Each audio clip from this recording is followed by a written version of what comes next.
They underestimated us from the beginning. That was their first mistake. The Galactic Council had existed for over 12,000 Earth years, a bloated bureaucracy run by 100 self-righteous species who believed they had long evolved past violence, past war. Their ships were polished. Their laws were thick. Their peace was sacred. But their peace wasn't peace, it was control, and Earth had the nerve to question it. I still remember sitting in that curved hall of lies, surrounded by tall, gold-skinned diplomats and floating silken creatures that pulsed like jellyfish with delusions of power. I was Earth's delegate, the only human in that chamber, the only one with real scars. They stared at me like I was a dog in a courtroom. "Your species is reckless," said the Varelian chairman, a translucent, serpent-looking thing with 12 eyes and the moral compass of a corpse. "Your weapon tests near Zeta 9 violated Galactic Accord number 8475. Peace must be preserved." Peace! They loved that word. "You mean your kind's peace," I said, leaning forward, my hands folded over the metal table. "Not ours." A ripple of murmurs ran through the chamber. I didn't care. I wasn't there to be liked. I was there to give them a final chance before the last doors closed. "We've respected your borders," I continued. "We kept our mouths shut when you erased 3 of our colonies under the Ecological Preservation Act. We even watched you disarm our fleets with sanctions and lies. But understand this, Earth doesn't bluff. We warned you. Back off, or we fight." They laughed. Not all of them, but enough. The ones with money, the ones who had never seen blood up close.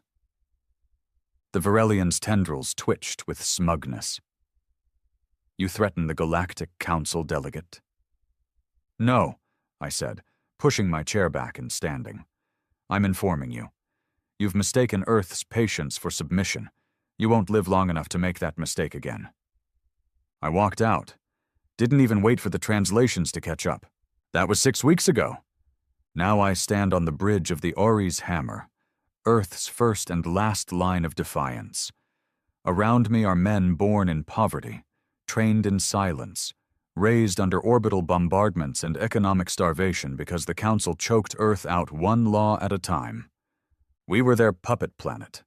Not anymore. "General," my second-in-command, Rennick, called out, wiping blood from a small cut on his brow. "Signal received. All squadrons in formation." "Good," I said, staring at the holographic map displaying the Council's capital system. 13 populated planets, 1 seat of power, no planetary shields, because why would they need them? Peace, right? I leaned forward. "Execute Operation Noose." Rennick hesitated. "Sir, once we do this, there's no going back. We'll be labeled terrorists across the entire galaxy." I turned toward him, my jaw tight. "We've been called worse." "We launched. Earth's fleets didn't match the Council in size, but size didn't matter when you had nothing left to lose. They'd stolen our resources, sterilized our population under health regulations, and wiped 2 of our outposts from existence, then called it containment. And through it all, Earth swallowed its pride, played diplomat, smiled in their halls. Now? Now we stopped smiling. The first planet never saw it coming. The satellites dropped before their morning bells rang. Kinetic rods from orbit shattered city centers. No lasers, no warnings, just raw, old-school destruction, something they hadn't seen in centuries. We didn't hit civilians unless we had to. We weren't monsters. But their military stations, their communication nodes, their council bunkers, obliterated in minutes. We moved fast, they moved slower, because peace makes you weak. The Council scrambled to respond, tried to negotiate, offered talks and emergency summits. We ignored them. They had years to talk.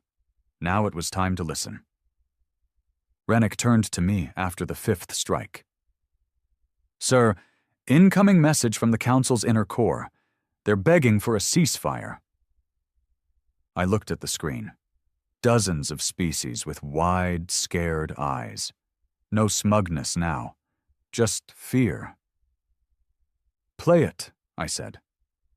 A three-eyed diplomat appeared, trembling. Humanity, please. We acknowledge your grievances. Let us resolve this. Peacefully. I stepped into the screen's view. You had peace, I said, my voice cold. You used it to rob us blind. Now we're here to take back everything you stole. And I cut the transmission. The smell of scorched metal hung in the recycled air. The Ares hammer shook gently under the weight of re-entry, its hull coated in the dust of Council debris. I stood still on the bridge, staring at the fading glow of the last orbital station we'd just reduced to ash. No more bluffing. No more words. No more treaties signed in silence while our people starved. Sir, confirmation from all battle groups. Sectors 9, 11, and 14 are neutralized. No functional resistance remains within the Core's defense ring, Rennick reported, voice tense with disbelief. They didn't even fight. Of course they didn't. Why would they? They hadn't fought in centuries. They relied on laws, bureaucracy, and threats disguised as diplomacy. They sat so high above the dirt of war that they forgot what the ground even smelled like. They thought they were untouchable, I muttered. Now they can taste the ash. Across the screen I saw one of their moons crack in half. Mining facility destroyed, gravity slowly folding it inward. One more hollow promise turned to dust. We didn't just strike, we dismantled. But I wasn't celebrating. Commander, I said quietly, how many civilian losses? He hesitated. Unknown, but preliminary scans show at least 2 cities in secondary fallout zones. I didn't blink, didn't flinch. My jaw clenched, but my voice stayed steady. Make it known we gave evacuation warnings before every strike. If their own leaders didn't care enough to move their people, that's not our burden. Rennick gave a slow nod, but I could see the weight of it pressing behind his eyes. He was young.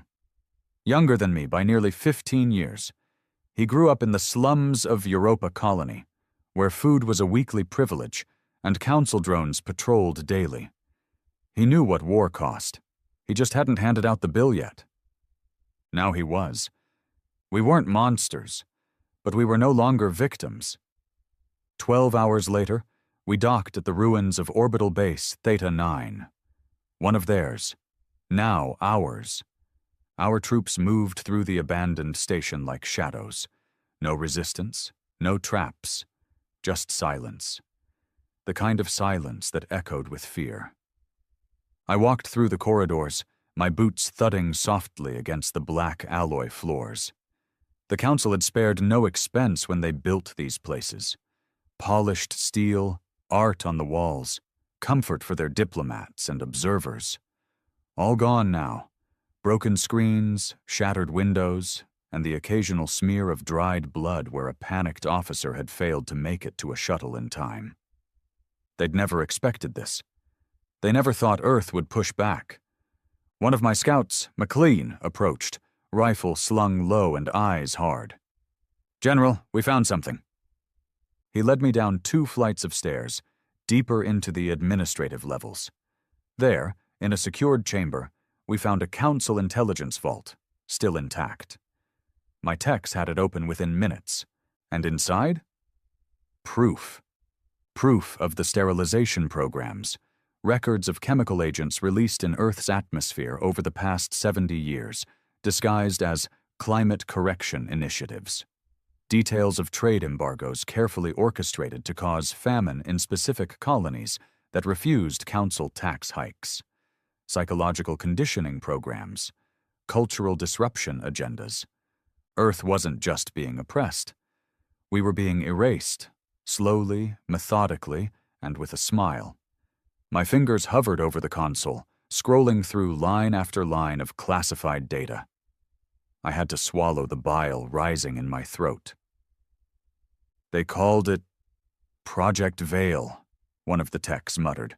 Said it was designed to ensure long-term compliance of unstable Tier 3 species. Unstable, I repeated. They mean human. McClenn's fists clenched. Permission to leak this to every comm beacon we've got, sir. I nodded. Make sure they understand. This wasn't war. This was genocide in slow motion. By the next day, the galaxy had seen the files. And the galaxy reacted. Some species turned their heads, others whispered behind closed doors, a few even voiced sympathy. But most said nothing. Because silence is the safest language when giants fall. Except for one. The Kravari, a predatory, war-bred race long subjugated by the Council under the same treaties they used to muzzle us. But the Kravari remembered war.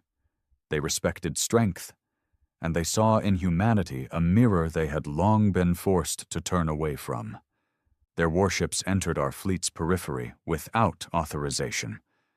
My crew was ready to fire. Hold, I ordered. The Kravari warlord appeared on our comms screen, armored and grinning like a wolf in a temple. We watched your fire consume the stars, he said. You didn't ask for permission. You simply took back what was yours. That is the only language the Council understands. I met his gaze. You looking to join the flames or douse them? Neither. We offer a pact. No oaths, no treaties. You burn the Council. We'll keep the heat on.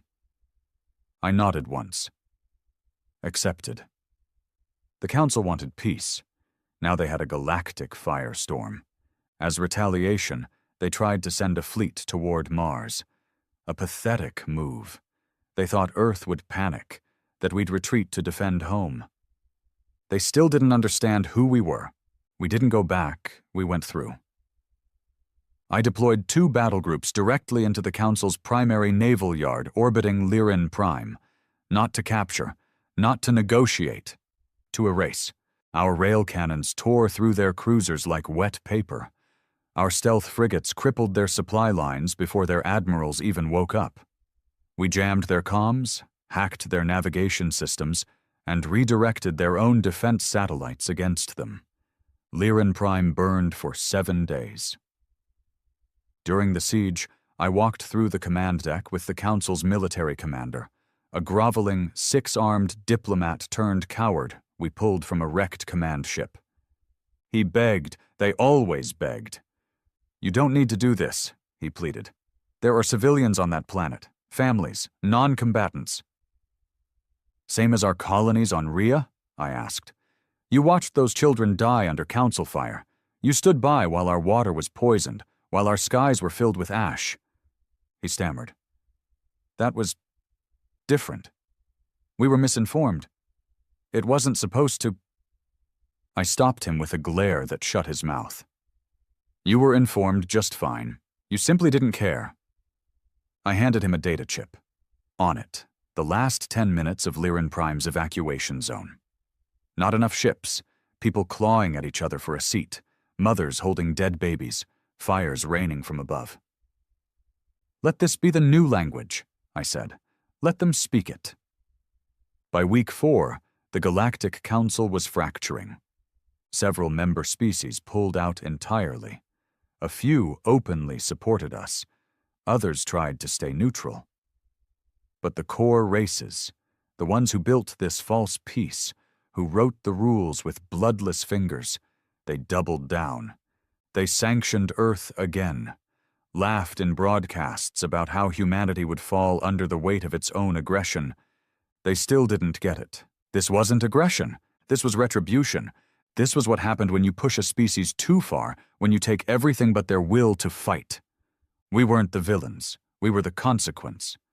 I stood alone in my quarters that night, watching the stars drift past through the reinforced glass. I hadn't slept in 3 days. My hands trembled when they thought I wasn't looking. I could still hear the screams when I closed my eyes. Some ours, some theirs. It didn't matter. All war sounds the same in the end. But I never questioned it. Not once. They made this war. They built the gallows and asked us to smile beneath the rope. Now they'd see what happened when the condemned broke the noose. Rennick entered quietly. "Transmission from Earth, sir." I turned. "Go ahead." A face flickered into view. President Corvin, the last elected leader of a dying world now rising from ash. "General," he said, voice ragged, eyes sunken, "we just received word. The Council's High Chamber has called an emergency vote to declare Earth a Class X threat." I raised a brow. Meaning? Meaning every Council species is now authorized to use lethal force on sight. No negotiations. No more diplomacy. "Good," I said. Corvin blinked. "Good? That means they're scared." The next operation was personal. We targeted Elysium Prime. Once a trade hub, now the seat of the Council's remaining elite. I wasn't supposed to lead the strike. Command wanted me in the rear, coordinating. But I couldn't stay behind this time. I needed them to see me. The face of the species they tried to erase. We dropped from low orbit in the dead of night. No lights, no music, no warning, just boots on the ground and justice on the wind. Their peace was shattered now, forever. And the message was finally clear. You don't get to crush a species beneath your laws and expect silence. You don't erase a people and expect them to die quietly. Humanity doesn't bluff. We burn. The descent into Elysium Prime felt nothing like any war I'd fought before. Most drops, your blood surges, adrenaline takes over, nerves settle. You get into rhythm, lock in, move forward. But this time, it was different. This time, there was a silence before the drop. Not just among my men, but inside me. A calm, cold kind. I looked across the drop bay of the Ares Hammer. Rows of soldiers stood in grim silence, faces hardened by weeks of fire and rot. We were no longer the underestimated underdogs from the edge of a forgotten planet. We were the reckoning, and they knew it. 2 minutes to insertion, barked the pilot. The clank of armor being adjusted, checked, double-checked. One guy next to me, I think his name was Roan, had etched names into the side of his rifle, dozens of them. When I asked about it days ago, he said they were the names of people from his old colony. Dead, starved, gassed under compliance enforcement. He had no family left, just the rifle, just the names. This war wasn't about survival for him. It was about balance. "General," Rennick called from the comms rig at the rear, "we've got reports from the surface. Council forces abandoned major checkpoints. Scattered resistance only. No organized defense grid." I raised an eyebrow. "Cowards hiding behind walls?" "Could be, or it's a trap." "Let it be both," I said. "If they're hiding, we'll drag them into the sun. If they're waiting, we'll bring the storm to their doorstep." Lights turned red. Drop pods locked. Bay doors opened. "Go!" We launched. The drop was violent by design. We didn't use their soft glide tech. We wanted them to hear us crash into their cities like thunder from a forgotten age. We wanted the ground to remember what human rage felt like. My pod slammed into a boulevard that looked like it had never seen dirt, let alone war. Glass towers, white alloy roads, holographic trees swaying peacefully in a wind they manufactured. A false paradise. The capital of the capital. I kicked the hatch open, rifle up, boots pounding the ground seconds later. My men scattered across the area, securing angles. Snipers on rooftops, drones humming through airspace. And then, nothing. Not a shot. Not a scream. Not even a civilian panicking. It was a ghost city, except it wasn't. 30 minutes later, we breached the inner council district. The buildings were sealed off. Auto locks, energy fields, ancient systems tied to old security codes. We had techs with us, but they were slow. This place wasn't designed to be invaded. It was a sacred tomb built to worship themselves. Rennick walked beside me, face tight. This is wrong. It's too easy. Because they never expected justice to knock on their front door, I said. We found the council bunker entrance beneath a polished monument to peace through unity. That phrase again. Like a knife in the back wrapped in silk. I ordered charges set. 3 blasts later, the entrance was open. Smoke curling through the black hole we made in their perfection. And inside, they were waiting. Not with weapons, not with soldiers, with cameras. Over a dozen diplomats, bureaucrats, and ministers stood in a wide chamber, clean robes, calm faces, lights already set up, feeds transmitting to every system that would still listen. I recognized a few of them. Names I'd seen on death warrants for Earth colonies. Faces that once smiled while starving planets signed surrender clauses. A tall, pale-skinned delegate from the Sarn Collective stepped forward, hands raised. Humanity, he began smoothly, voice a snake wrapped in honey. What you do here will echo across all of known space. Billions are watching. Billions who believe your species has simply lost its way. That this violence is not your truth. I let him speak. Let the cameras roll. You've made your point, he continued. The galaxy has seen your strength, your resolve. We offer here and now a seat, a permanent council seat, influence, trade, recognition, no more sanctions, no more interference. Rennick looked at me. He knew I'd waited years to hear those words. I stepped forward, pulled the broadcast drone gently to face me, and spoke directly into it. Recognition? From the same people who erased our outposts, sterilized our children, and starved our homes? From the monsters who built monuments over bones and called it peace? The Sarn delegate blinked. We made mistakes. You made choices. He tried to speak again, but I raised my rifle and shot the drone. The screen went black. No more speeches, I said. No more bargaining. We didn't come here for power. We came to end yours. We detained the council members. No executions. Not yet. We'd bring them back to Earth. Let the people decide what justice looked like. Let the faces of widows and orphans pass judgment. But the war wasn't over. Because peace is never built in a day. And our vengeance wasn't complete until every last whisper of their empire was dead. As we secured Elysium Prime, reports flooded in from across the galaxy.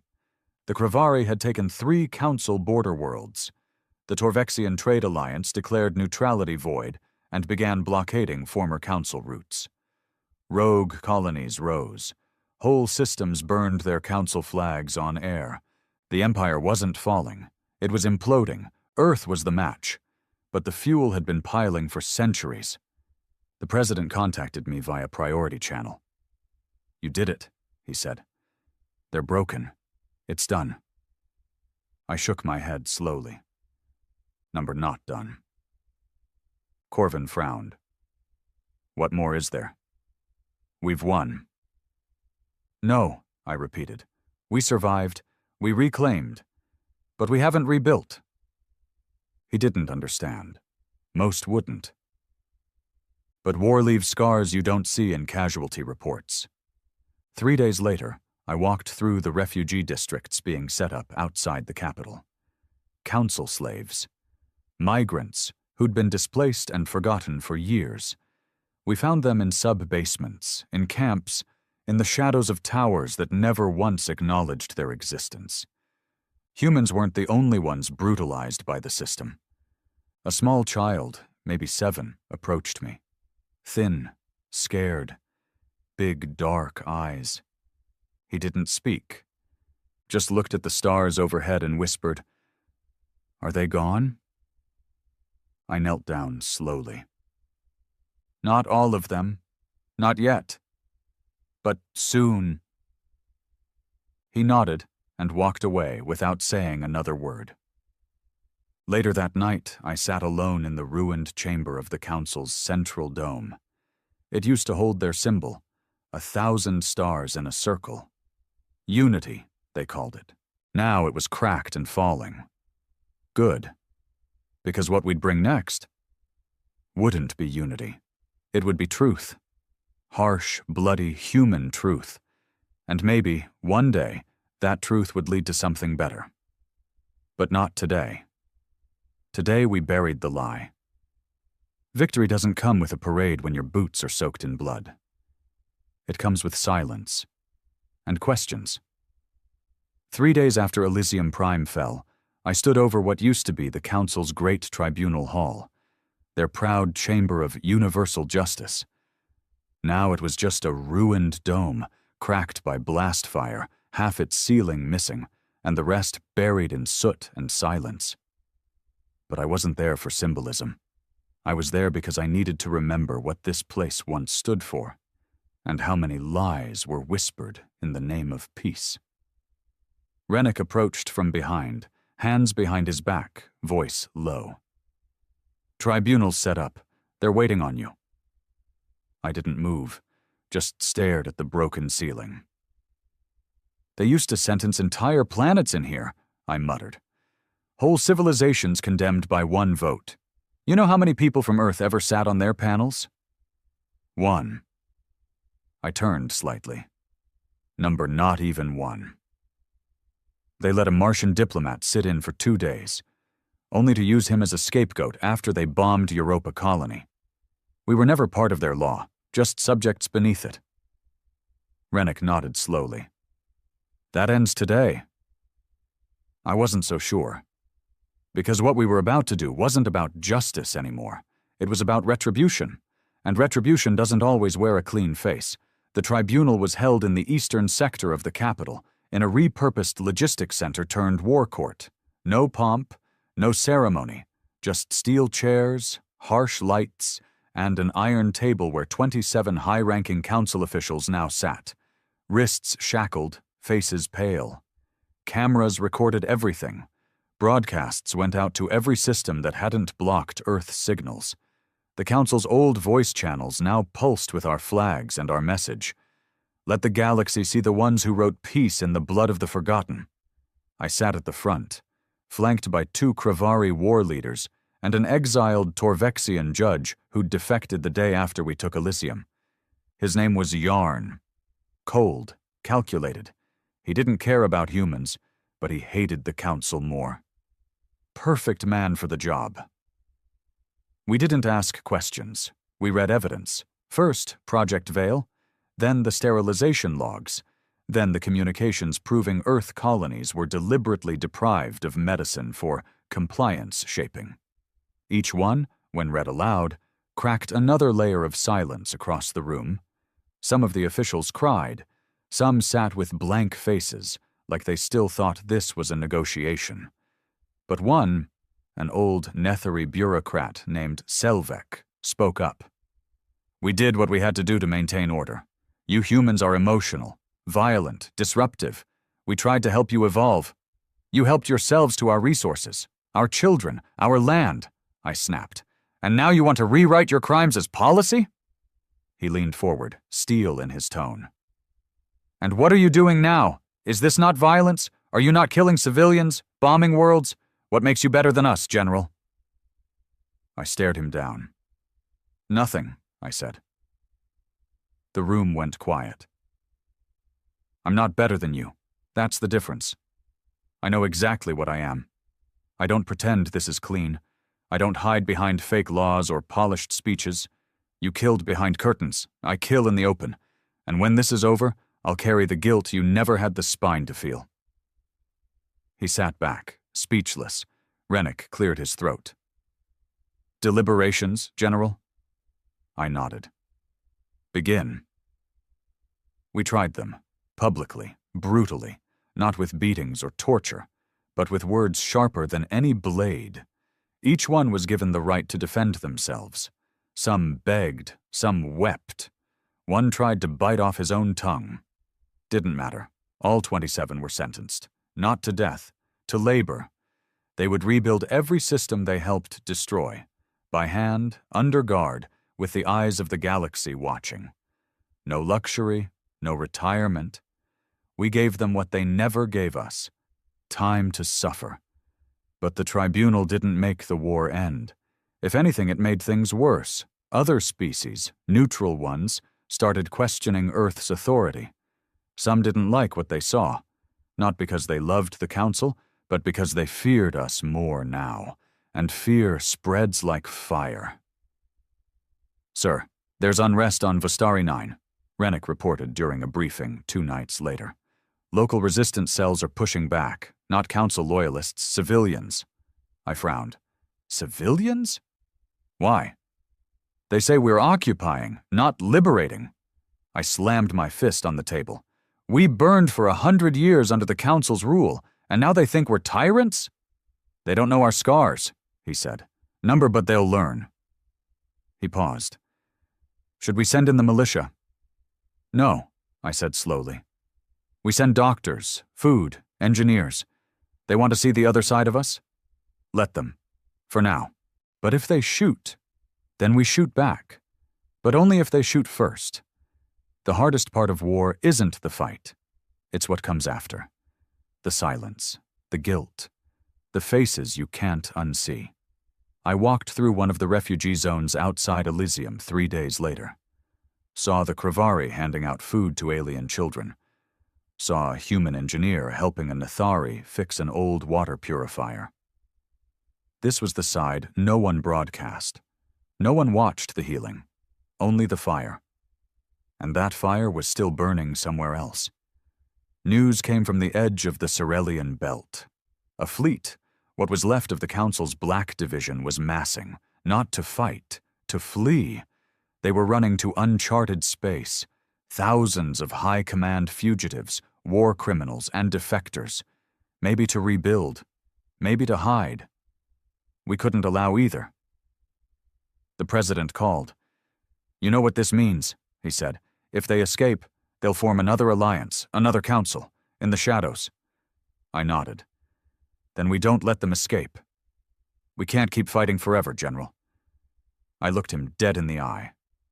"We're not fighting forever. We're finishing it." I ordered 3 fleets to pursue.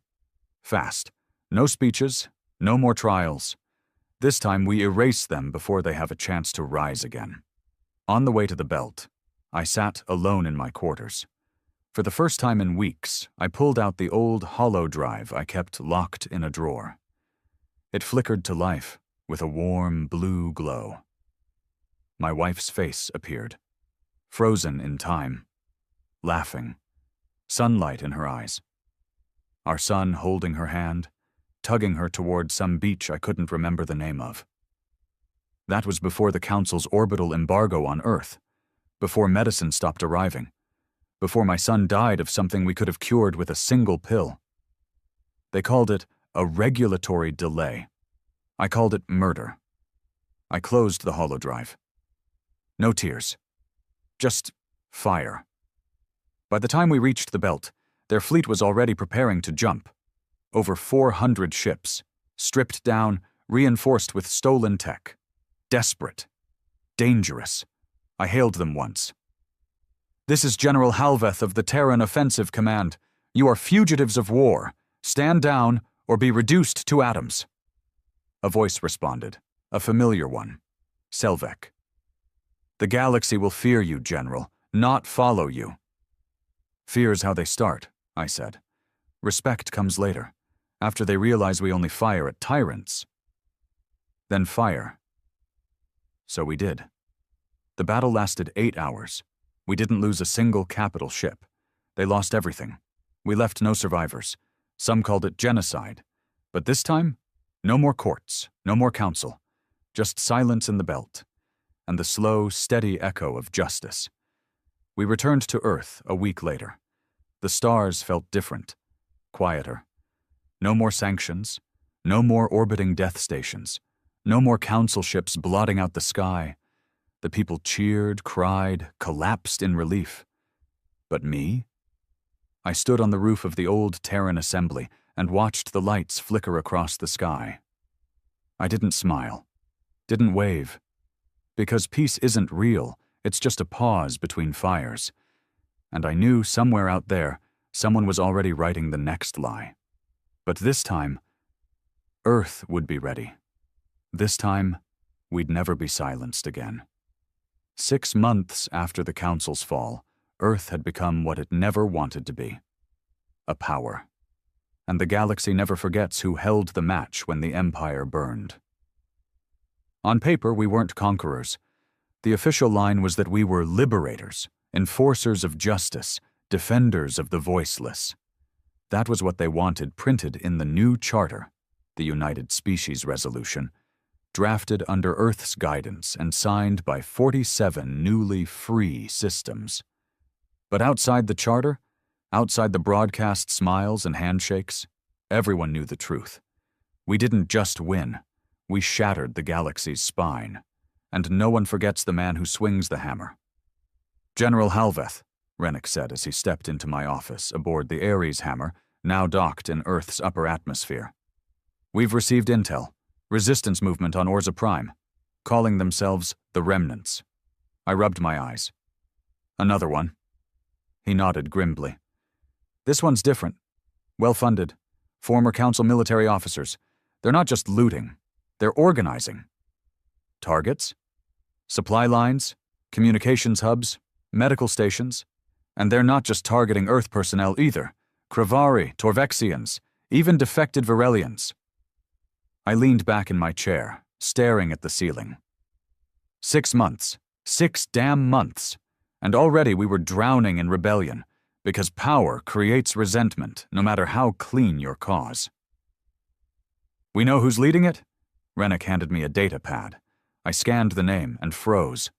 My voice dropped into a whisper. Koro Ven. A name from the old days. A name I thought was long buried in ash. I met Koro 15 years ago on a diplomatic mission to Lyra 4, a neutral moon, home to one of the oldest Council military academies. Back then, I was still a soldier trying to fit into a world that hated Earth's flag. And Koro? He was the future of the Council Navy. Brilliant, calm, calculating, half human by blood, though he never admitted it in public. That's how he survived. We trained together in silence, fought mock battles, shared whiskey in basements under strict surveillance. For a brief moment, I thought he understood Earth's pain, thought he might be the bridge. But when Europa Colony was wiped out, he said nothing. When Earth's colonies were sterilized, he remained loyal. And when the war began, he disappeared, vanished from command. Now he was back, and building an army. We launched Operation Splice less than a week later. 2 battalions dropped on Orza Prime under cover of night, Kravari shock troopers in front, Terran flamers in the rear. Standard urban sweep protocol.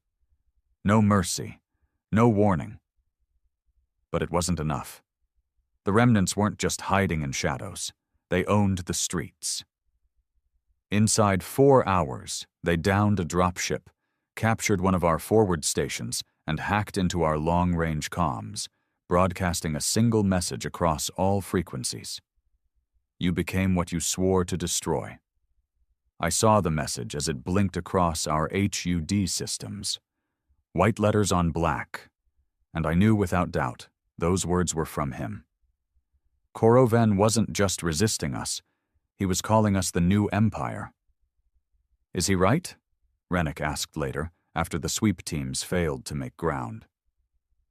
I looked at him, the boy I'd once pulled from the rubble of a bombed-out station, the same one who stood beside me when we executed war criminals without blinking. He wasn't a boy anymore, and I wasn't the same man who started this fire. Doesn't matter if he's right, I said. He's shooting at us now. That's not an answer. I paused, stared at the war maps. Resistance cells in 8 sectors, Council remnants spreading propaganda, worlds we saved already doubting our presence. Maybe he's right, I said. But we don't get to step aside now. We finish what we started.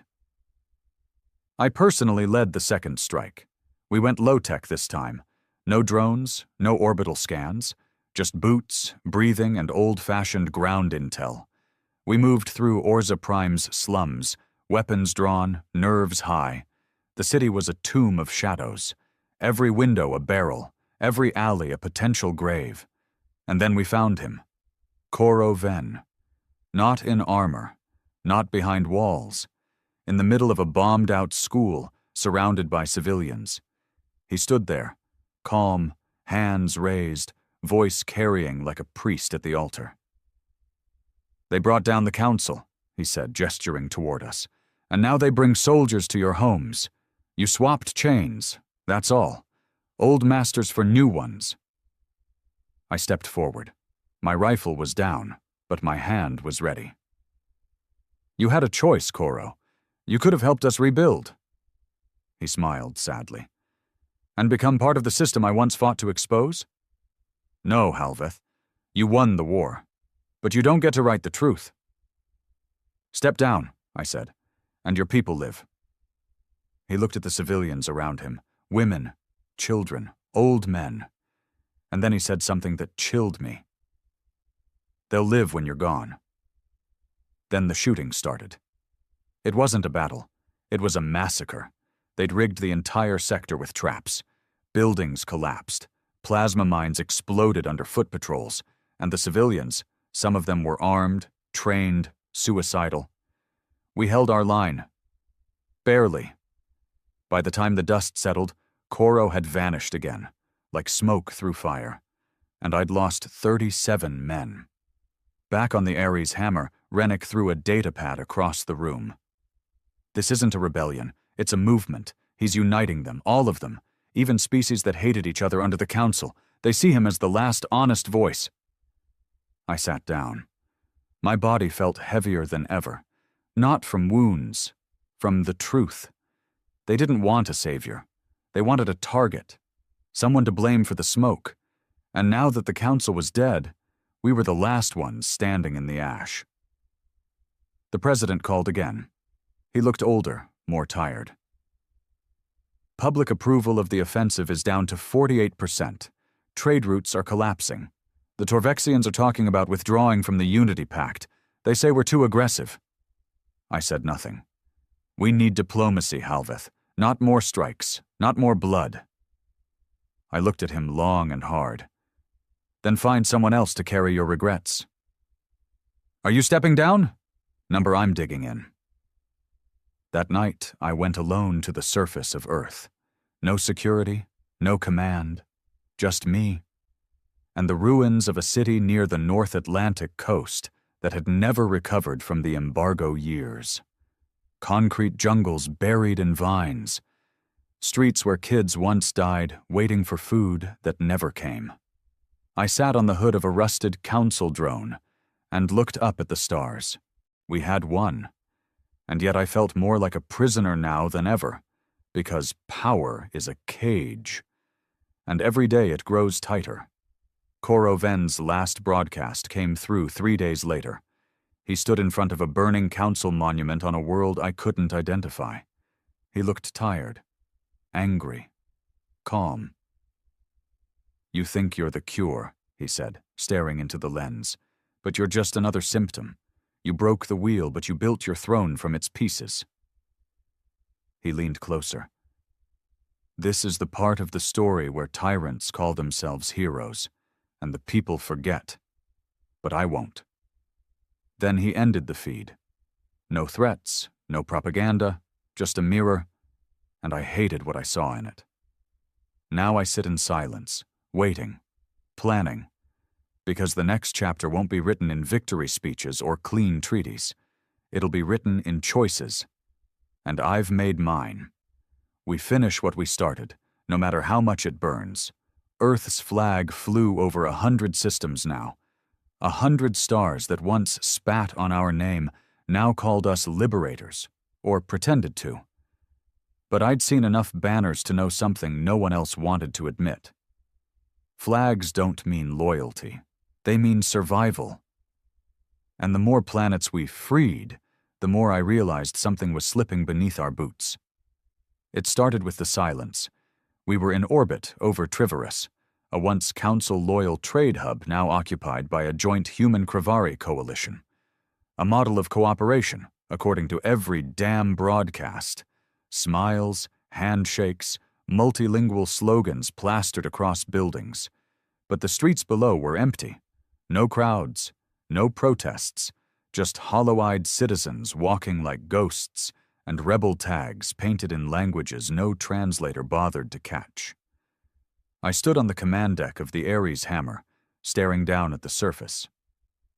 "They're not fighting," Rennick said behind me, "but they're not cooperating either. Because they're waiting. For what? For us to become the thing they feared." He didn't argue. He knew I wasn't wrong. That same night I received a priority transmission from Earth Command, encrypted, off-record. The face that appeared on screen was not the President. It was General Aldane, a man I knew well. Too well. One of Earth's original shadow architects, the kind who stayed in bunkers while others bled. But Aldane wasn't soft. He was a strategist. Cold, unblinking, and dangerous. He looked straight into the camera like he owned the room. "Halveth," he said. "We need to talk. In person, off-grid. This doesn't go in logs." My gut turned. When? Now. The shuttle was unmarked, black like a coffin, and quiet as death. It took me to a relay station orbiting a dead moon. No name, no records, just a shell of alloy and encrypted signals. Inside, Aldane waited in a sealed room with 4 other men I didn't recognize. No uniforms, no ranks, just cold eyes and expensive tech. He poured a glass of Terran whiskey. "Don't flatter yourself, Halveth," he said. "We didn't call you here to celebrate. We called you because the Unity is cracking." I said nothing. "You did your job. You won the war. But now it's time to keep the peace, and we can't do that if the public starts turning." I stared at him. "We're not tyrants," he laughed. "That's where you're wrong. We are, and we have to be, or someone worse will take it from us." They showed me data, charts, intercepts, projections, Earth's public morale, plummeting, allied species losing trust, trade systems breaking down, Koroven's movement, growing, even off-world now, and then they showed me the last file, Project Stabilize, a new proposal, a quiet purge, not of enemy combatants, not rebels, of dissenters, on Earth, on Mars, in the colonies, anyone questioning the offensive's direction. 100 targets, Aldane said, all destabilizers, journalists, low-level officials, former council sympathizers. We take them quietly, replace them publicly, no one notices. Order stays intact. I didn't move. Why me? Because people still think you're clean. They trust you. So when this operation moves, we need your face on it. Even if you don't pull the trigger, you nod, and it moves. I stared at the names on the list. One caught my eye.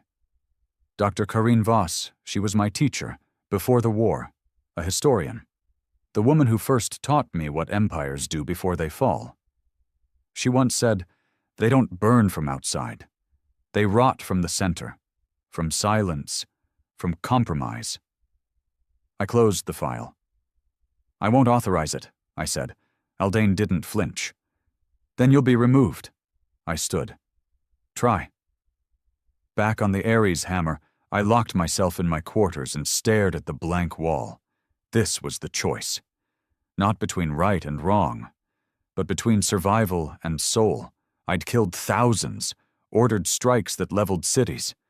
But it was always war. Always against the ones holding the whip. Now they wanted me to aim the gun at my own people. Rennick noticed the shift. You look like you've been talking to devils, he said. Maybe I have. He leaned on the table. Let me guess. They're worried we're losing control? I nodded. They want control, I said. Pure control, not peace, not rebuilding, just silence. His expression changed. hardened. What do we do? Nothing yet. Not until we know who else is with them. You think the rot runs deep? I looked him in the eye. I think the war never ended. A week later, the first assassination happened. Not by my hand. A journalist from Mars, a known critic of the offensive, committed suicide in her home. No investigation, no autopsy, clean record. Then another. A former council translator. Heart attack. He was 32. Then another. They didn't wait for me. They started without me. I called the president, demanded answers. He didn't even blink. Halveth, you've done your part. Let us do ours. You think we can govern without control? Do you think peace grows from freedom? I stared at him, the man I once defended with fire and steel. You used to believe in justice, I said. He laughed softly. No, Halveth. I used to believe in hope. Justice is just the shape we give to power. And then he cut the line. I knew then. Earth was no longer home. It was the new throne, built from the bones of the old empire. And I was the crown they wanted to put on it. I summoned Rennick. We're pulling out of Central Command, effective immediately. His eyes widened. That's mutiny. That's survival. You sure about this, sir? I handed him a list. Get me 20 names, loyal ones, not to Earth Command, to the people, to truth. He looked at the list, then looked at me. Is this a war? No, I said. It's the war after the war. Within 48 hours, the Ares hammer broke orbit. No clearance, no authorization. We jumped beyond the fringe, outside the charter systems, off the map, into the dust. And there, in the silence, we began something new. Not a rebellion, not a regime, just a watchdog. Because someone has to remember that power, left unchecked, becomes the enemy, even when it flies your own flag. We intercepted another message from Koro Ven. He didn't gloat. He didn't celebrate. He just looked into the camera with the same tired eyes I now saw in the mirror. They always say the enemy is out there, he said, but maybe the enemy is just the man who stops asking why. And then he said the one thing I didn't expect. Halveth, I hope you're still asking. I am, and I always will, because I'm no longer a general, I'm a witness, and this war, it's not over. It's just become honest. 3 months off the grid. 3 months since the Ares hammer broke orbit and vanished beyond the Unity Pact's surveillance web. We were ghosts now, unseen, unclaimed, and unwelcomed by both the corrupt systems we'd once burned and the tyrants that now sat behind our former flag. We weren't fugitives. We were something worse. We were the last witnesses. And the galaxy had no place for those who remembered. Rennick stood in the command chamber, staring at the star map. Dozens of red marks blinked across the edges of council space, what was once council space. Now fractured zones, unified territories, or peaceful sectors under Earth-led coalitions. Except peace doesn't wear black ops gear. These aren't military checkpoints, Rennick muttered, pointing at one region in the border zones. They're prisons, cloaked, hidden. No planetary records, no traffic logs, just sudden disappearances. I didn't answer. I knew the silence he saw. I'd seen it before. He looked over. Project Stabilize wasn't just a purge. It's a machine, and it's still running. And we're the virus in the code, I said. He nodded. We were already hearing whispers, dissenters vanishing from colonized systems, anti-unity speakers cut off from networks, and rebel colonies suffering natural disasters days after broadcasting anti-Terran messages. This wasn't peacekeeping. It was control with a scalpel, and I had helped build the hand that held it. But we weren't alone. Not anymore. We found the first ship drifting just past the broken rings of Nyroth 6. Half-powered, signal weak, no official registry, but human-built, repurposed for stealth. I ordered the docking bridge extended. Inside we found defectors, real ones, not criminals, not opportunists, truth-tellers. There were 12 of them, engineers, pilots, former communications officers. One woman had once worked in EarthGov media, said she watched news footage get rewritten before broadcasts. She smuggled out raw tapes, untouched footage of our orbital strikes, of civilians who never made it out in time. Collateral, they called them, but she called them by name. I brought them aboard the Ares Hammer and gave them quarters. No questions, no politics. Just a promise. You're not crazy, and you're not alone. We started sending encoded signals out in pulses, short bursts hidden in old council frequencies. No identifiers, no origin tags. Just one phrase. If you remember the truth, find us. And they did. Small ships, scavenged boats, relay pods, all drifting toward the noise we made like moths to a dying light. Some carried data, others carried scars. One boy had watched his family starve in the reclaimed zones, food withheld because his father refused to sign Unity allegiance documents. His body was skin and bones. His voice didn't shake when he said, "They did this wearing your symbol." I didn't apologize. I just said, "Not anymore." The resistance wasn't a movement. Not yet. It was a whisper. And in that whisper was rage. But rage needs direction, or it devours itself. So we gave it purpose. I sent Rennick to meet with the Kravari warlords who had helped us during the uprising. Word was they were fracturing now, some turning pirate, others being hunted by Unity Special Forces for unlawful engagement. But one name still carried weight. Commander Earthus, the butcher of high orbit during the fall of Lyran Prime, feared by half the galaxy, and still breathing.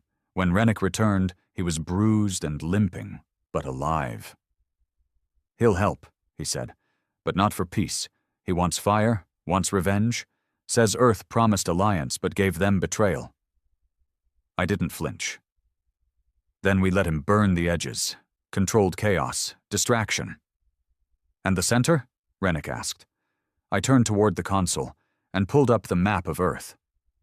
"That's ours." The plan was simple. Expose everything, not with broadcasts, not with speeches, with proof. But to do that, we needed the servers buried beneath the Unity Archive, an orbital fortress once used by the Council to store galactic law records, now converted by EarthGov into the largest black site database in the quadrant. Rumor was, Project Stabilize wasn't just a kill order list, it was a simulation engine. AI-run, predictive models designed to forecast rebellion, identify dissent before it surfaced, and remove it before it ignited. And it was running on every major system. Earth wasn't preserving peace. It was predicting and deleting discomfort. Like we were all lines of corrupted code. To reach the archive, we had to cross into controlled space without being flagged. I contacted an old smuggler from the early rebellion years, a quiet man named Vosik, who once ferried weapons through council checkpoints with fake diplomatic seals. He owed me his life. Now he'd repay it. He got us in. We reached the outer rim of the archive sector with no alarms, masked by solar interference and a fake debris field we planted to hide the Ares Hammer's energy signature. Then we boarded. 4 of us. Me, Rennick, a former Unity Systems analyst named Theron, and a Kravari hacker with too many scars and not enough patience. We moved in the dark. Old-school stealth suits, no communications, no drones. Theron guided us through the power ducts, using old maintenance schematics he'd stolen during his last week at Unity Command. I expected resistance. What I didn't expect was how empty it was. No guards, no soldiers, just machines. And something worse. Order. Perfect, humming, surgical order. No chaos, no life, just silence in corridors too clean to be real. We reached the mainframe. Theron cracked the interface in 20 minutes. The Kravari posted at the door, claws twitching, and then it opened.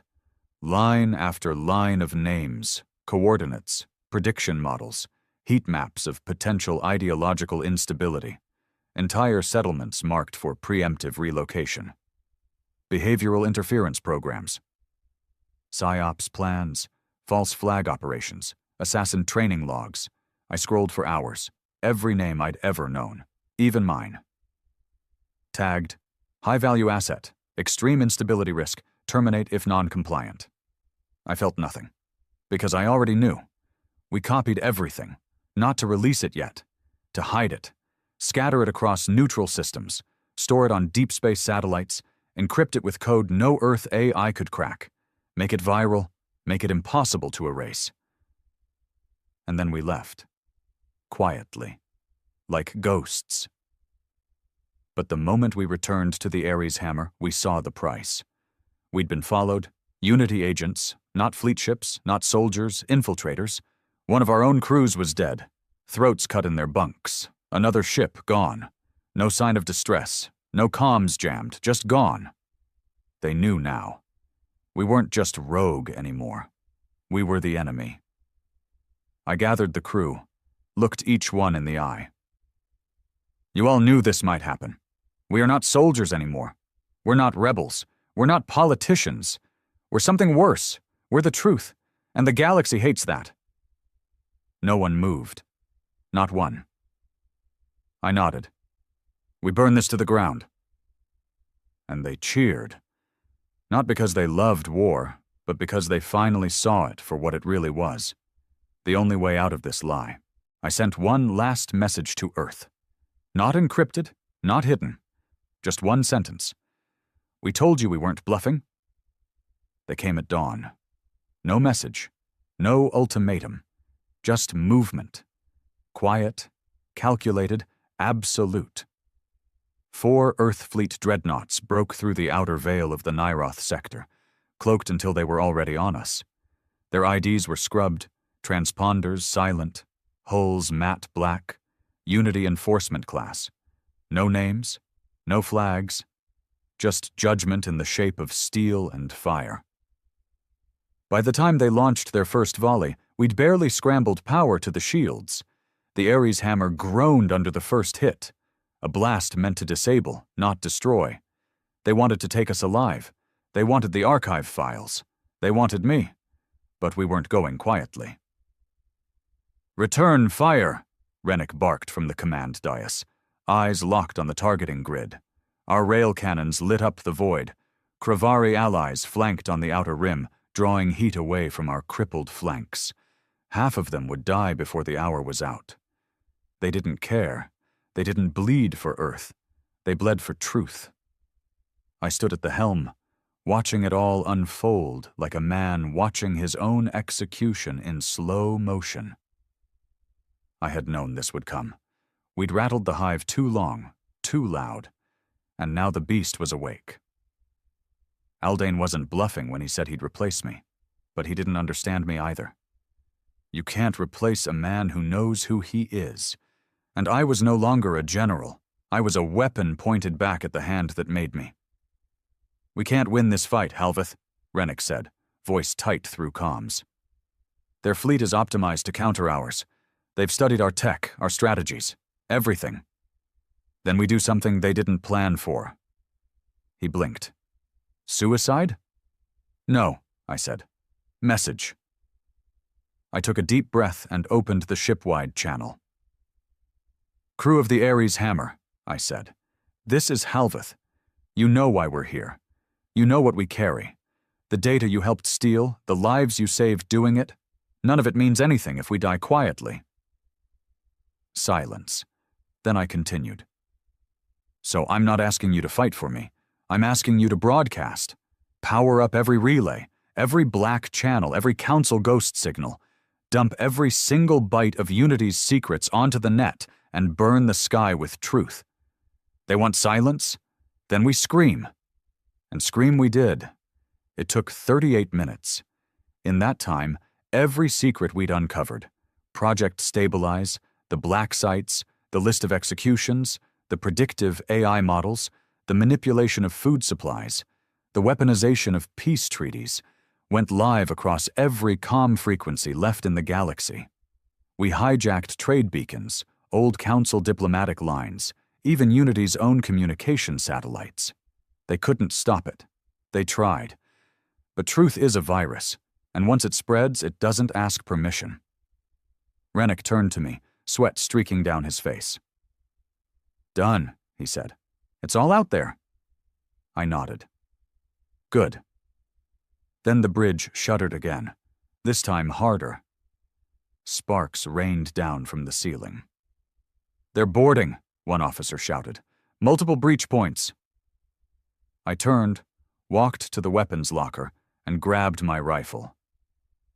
Then let's show them why they were right to fear us. The corridors were chaos.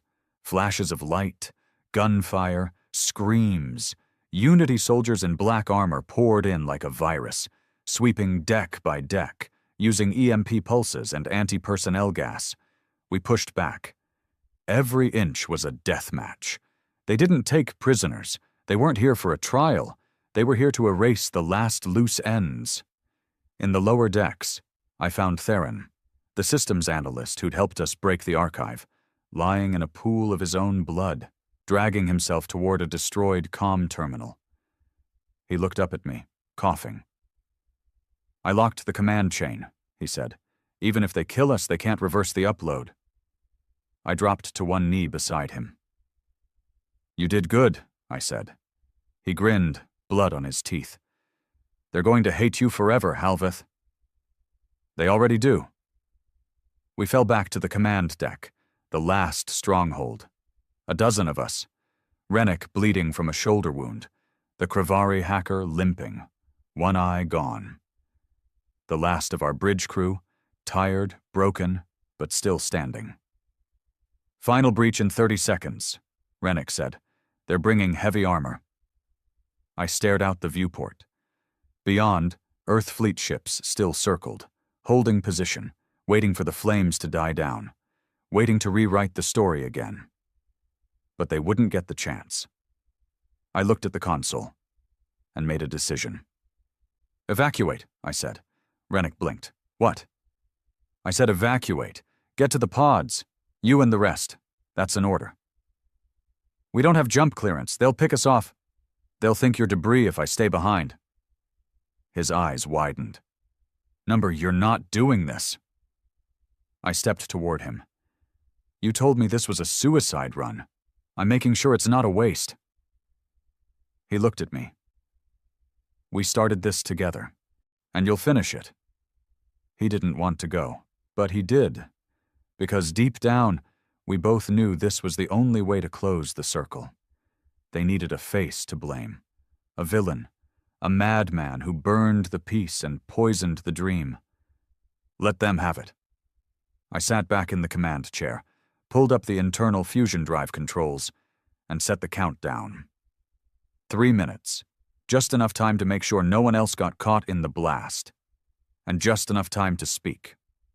I opened one last transmission, wideband, unencrypted, raw. "This is General Halveth," I said, "and if you're hearing this, then Earth is already calling me a terrorist, a traitor, a criminal." I paused, and then smiled. They're not wrong. I did betray them. I betrayed the lie, the story we were told, the story I helped sell. I killed for them. I silenced for them. I stood in the ashes of the Council and helped build another empire from the same bones.